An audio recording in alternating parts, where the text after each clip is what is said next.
ब्रह्ममुरारिसुरार्चितलिङ्गं निर्मलभासितशोभितलिङ्गम्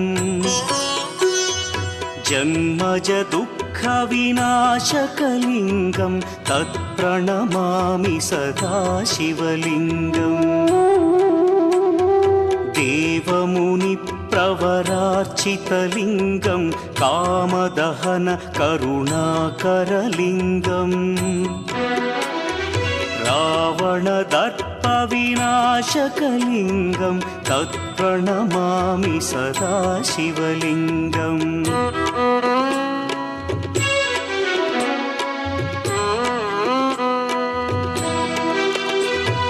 सर्वसुगन्धसुलेपितलिङ्गं बुद्धिविवर्धनकारणलिङ्गं सिद्धसुरासुरवन्द्यलिङ्गम्